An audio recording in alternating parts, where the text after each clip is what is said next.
This is the Nothing CMF Phone 2 Pro. And in a very weird kind of way, this is the phone that I've been most excited about in 2025. Because if you remember the CMF Phone 1 from last year, that thing came out of nowhere, introduced an entirely new ecosystem of accessories that you could very literally screw into the device. It was an actually amazing phone even outside of those accessories and was only priced at £200 or $250. It was so good that I ended up awarding the thing Budget Phone of the Year. And now we have the sequel. It's a little bit more expensive at £219, but it's claiming to be able to do so much more that if it actually pulls it off, this is going to become like the most instantly recommendable phone on the planet. So this is the box I got. There's a whole truckload of stuff inside, so let's just get rid of that. And let's start with a new wallet and stand. Well, that's already pretty interesting that they've managed to combine both of those things. There's another new accessory here. Interchangeable lenses. Well, that's interesting. Let me take you back to the last video a second. My mind is kind of whirring at the possibilities. Like, I'm just thinking as an example, what if you use this screw and this screw to add a permanent lens attachment to your cameras? And now they're a real thing. Oh, The universal cover, which as you'll see works quite differently to how it used to, doesn't feel all that premium. It's a little flimsy. There's a lanyard. This looks like the same as the one you got with the last phone. Why is it so thick though? Feels like you could tow a car with this thing. And then two new earphones.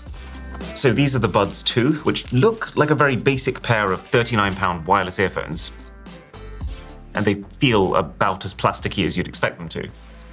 But I've tested these and I was not ready for how damn good they sound. Like, very explosive, very bassy, but still clear audio. The active noise cancellation is not the best, but they have all the key features like auto pause when you take one out and pretty responsive controls up here. I would actually go as far as to give them a 9.5 out of 10. And then also the Buds 2 Plus, which are £10 more at $49. And they are basically just a little bit better at everything. They have this smoother texture, this little dimple is made of metal now. They have slightly better sound, they have slightly more noise cancellation, but the standout thing has to be that the battery life is up to 61.5 hours, which is very much up there. Also a 9.5, you can't really go wrong with either. All right, so that's the accessories. Now we just need something to accessorize. So these are the CMF Phone 2 Pros. We've got 3 of the 4 colors. Let's just go for orange. So first thing you see is the insert, which does actually contain a case. Why are budget phones always the most generous? So then the phone, and at the very bottom, this blocky CMF-styled USB-C to C cable. And the also custom, oh my God, seriously, CMF-styled SIM ejector tool. All leading to this one peel.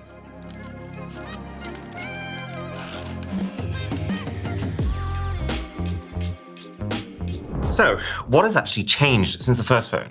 Well, if we hold the Phone 2 Pro side by side with the Phone 1, I mean, there's a whole extra third camera, there's a very unique feeling button on the side that they're calling the Essential key, and just generally the body of the phone is a little bit more refined.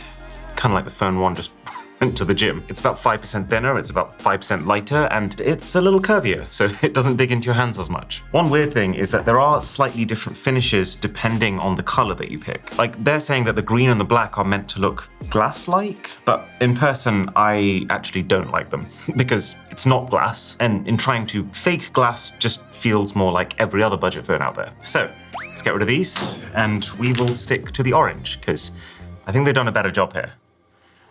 Whoa. Oh no. No, it looks okay actually. Well, there you go, that's our durability test done. Anyway, long story short, pick the orange. It looks better, it feels better. But here's my big question. How does this fit in with all of this? Well, I got good news and I got bad news. Let's do it the way that I'd want it. Bad news first. So, the way that the Phone 1 worked is the entire back and sides were completely replaceable. You would take these 4 screws and this spinny thing out, and the whole thing would just pop off as one piece. And then for each accessory, you could secure them directly onto the back of the phone using those same few screws. But it's a little different now. You've still got the screws, but the back plate is actually glued onto the phone now. So even if you took all the screws out, nothing comes off, which is what's allowed them to make the phone slimmer. It's what's allowed them to improve the IP rating from IP52 to IP54, which means it's protected from splashing water from any direction, as opposed to water from specific angles. But it also means that you're losing one of the key pieces of DNA that I think made the original so special, which is that you damage the back or the sides of the last phone, who cares? You swap the entire thing out for £29, which meant that you could happily use this phone completely naked, guilt-free. Whereas because this is now stuck on, we're right back to where we are with just about every other phone, which is, well, I should probably use a case now. But then, doesn't that kind of defeat the purpose of the thinness improvements? Plus, you might not get much choice when it comes to the case. Because while it is very cool that we now have interchangeable camera lenses and this magnetic wallet stand thing, if you want to use them, you need this case. This universal cover is the only way to get the mount that you'd need to attach the lenses into, and this is what has the magnets inside to be able to snap the wallet onto. So this would be its own thing that you're also going to have to buy. And to install it, you got to undo the screws on the back, you got to place this on top of your phone's backplate, and then you redo all the screws on top of it. The point I'm getting to is that if you're planning on using any of these new accessories, which feels not unlikely if you're choosing a phone like this, then you're not going to keep unscrewing and rescrewing this whole cover. You're just going to keep it on. And so what that means is that you've now paid extra to make your phone thicker than the previous device. Also, not to pile on, but I don't even think this magnetic wallet stand thing is worth all that. As far as it being a wallet, it stores, they're saying 3 cards. I wouldn't feel comfortable putting more than 2 in there. And as a phone stand, I feel like I've been spoiled by my Taurus case. This stand has every orientation and every tilt level baked into it. The CMF stand it's just a stand. So that's the bad news. The good news is that because the CMF Phone 2 Pro does still have these screws, and because these screws are in the same positions, the new phone does still have full compatibility with the old phone's accessories. So you could still carry over the old phone stand, or the old wallet, or the old lanyard, and they will still bolt in place in the exact same way. Plus, these interchangeable lenses, they are actually extremely cool, but we'll get to them when we talk about cameras. First though, what's this phone like to actually live with? Well, folks, they've done it again. As far as the phone experience, this keeps everything I loved about the first phone and fixes pretty much everything I felt was lacking, like NFC. We didn't have it before, we do now, so you can use Google Pay. The storage is not massive, like it starts at 128 gigs, but you can expand it with microSD by up to 2 terabytes. You are getting a display here that does not feel normal for this price. Completely even borders around the edges, which we didn't have on the CMF Phone 1. And the panel itself is AMOLED. It has a 120Hz refresh rate, which can scale down when needed to save battery. Its brightness is not quite flagship, but definitely not budget. Point is, when you watch videos on this thing, it is a high-end viewing experience. It doesn't feel over-sharpened, it doesn't look washed out. It's very close to the best phones you can buy. The speaker isn't. It's a single mono speaker that shoots out from the bottom, but it does have one twist. A new feature called Ultra Volume, where you can go 50% above max volume, which nothing is saying shouldn't damage the speaker as long as you're not going crazy with it and using it all the time.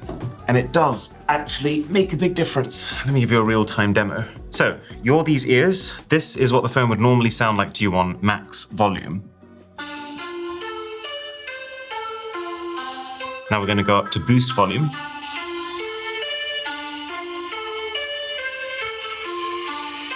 Hopefully you could tell quite a tangible difference. Battery is stellar. It's the same sized 5000 mAh battery as last time, but just now with a more efficient display and more efficient software. So we're talking 7.5 hours of screen on time if you push the thing, but you could easily make this phone last 2 days if you wanted to. The software is smooth, like really, really smooth. It's smooth enough that you completely forget when you're using this thing that it isn't like an upper mid-range £600 device. The only few times you're reminded are when the odd thing takes a little bit longer to load than you were expecting. But that only feels jarring because of how insanely slick the rest of the experience is. It's that sweet spot combination of just good enough hardware. The base model here has 8 gigs of RAM and the MediaTek Dimensity 7300 Pro chip, which is a very modest 5 to 10% faster than what we got before, but still capable enough to play, say, every game on at least medium settings. But that's paired with a lot of care put into optimization. And that's the difference. While for most big companies, budget phones they're an afterthought because they make a fraction of the profit per phone. You still feel here, as a user of this phone, like your experience has been the first priority. Now that might change in the future. I already get the feeling that Nothing is starting to evolve into one of these bigger companies with tons of product lines, with pro products, plus products, budget versions of products. They've got their own ecosystem. It is, frankly, getting a bit convoluted. But thus far, I haven't seen that affect the quality of the software. Nothing OS is still very light on bloatware, even if I haven't exactly made it look it right now. And you do get 3 years of OS updates, which by Western standards at least is very acceptable for a budget phone. And then there are some brand new features. You've now got customizable widgets on your lock screen. You've got this new smart app drawer, which, having installed like 100 applications onto this is extremely clutch. It's done all the organization for me, with now an extra private space for the apps, files, or photos that you don't want anyone else to see. And then we've got this rather curious essential key, which is this very unique feeling rounded glossy button, which does actually help to not get it confused with the power key. So you press this button, it takes a screenshot, and it gives you the option to add a note. You hold this button, it takes a screenshot and lets you give a voice command. And then you double tap this button and it opens up your essential space where all of this stuff is being collected. And I think there is a very useful feature set buried inside of here. Somewhere. I just can't find it. I love the idea. I love the idea that, we're using 50 different apps at this point, and each one has its own way of bookmarking things and trying to save information, which is why this is trying to become the one space that brings together everything that you want to keep and everything that you need to remember. So the company is basically saying, instead of saving that post on Instagram, add it to your essential space, organized into the various different collections that you've created. Instead of opening up Google Calendar to add an upcoming event, just tell your essential space to remind you in 3 hours. You can even, if you open up your camera app and then hit the essential key, take a photo and attach a note. Like I was looking at London restaurants recently. You can point to one and tell it to remind you to book it on Friday. And it's even got AI built into it that tries to understand what it is that you've just captured, which I assume might help you to organize it in the future. But right now, doesn't feel like it's quite there. It's designed in a little bit of a convoluted way. It works pretty unreliably. Like half the time it doesn't understand me right or doesn't register what I'm trying to ask it to do. And you can't yet organize anything or search through the things that you have saved. It needs more cooking, but it might taste great when it's done. And now, just before we wrap this all up, the time has come to talk about one of the most unique parts of this experience. Cameras. So, accessories aside for a minute, because while this is very cool, of course, the key reason that I liked the CMF Phone 1 so much is that even if you had none of the extras, it was still a very polished experience for its price. And the camera was one of the main areas that came through. And so with that in mind, it's actually a little bit crazy just how much the company has further upgraded them here. So the 50 megapixel main camera on the old phone is still 50 megapixel, but now using a substantially bigger camera sensor. And the difference is immediately obvious. Like side by side with the last already pretty good budget camera, shots are brighter, they're crispier, they have more depth. That fairly useless camera at the top, which was just there to assist the main camera, has been replaced by an 8 megapixel ultra-wide now, which, as you'd probably expect, is not amazing, but it's as good as ultra-wide cameras at this price tend to be. And then completely separate to both of those cameras, there's now a brand new 50 megapixel 2x telephoto camera too. And this is a pretty huge improvement. It gives you basically twice as much power to be able to zoom longer distances, and even more importantly for me, a better quality portrait mode. You're not about to confuse this with a Samsung Galaxy S25 Ultra camera. You will notice lag while using it. You will notice bits of jitteriness from the lack of optical image stabilization, and its image processing is not as advanced as more intelligent phones, leading to the odd shots with very obvious over or underexposure. Then again, show me a £200 phone that does it better than this. So, what happens when you add these lenses? Well, for starters, you got the fisheye, which on first glance seems very strange because you put it onto your main camera and it basically turns that main camera into an ultra-wide with almost the exact same field of view as your ultra-wide camera. But then in another way, that's also the upside. You can take ultra-wide shots with the quality of your main camera, although with quite a lot of softness around the edges that does make it feel artsy, but would also probably put me off using it. The second, though, is the macro lens, which is extremely good. It gives your main camera the ability to focus at very close distances. And this is something that you don't really get to see without a lens like this. It's very high quality close-up photography, like the complete opposite of those tacky 2 megapixel macro cameras that cheap phones used to be famous for. So here's the down low. This is not what I was expecting it would be, but it's every bit as great as I was hoping it would be. What I was expecting when I saw the price was big changes to the way that this accessory ecosystem works and a real level up in terms of what it means you can do, but with the phone itself being largely the same.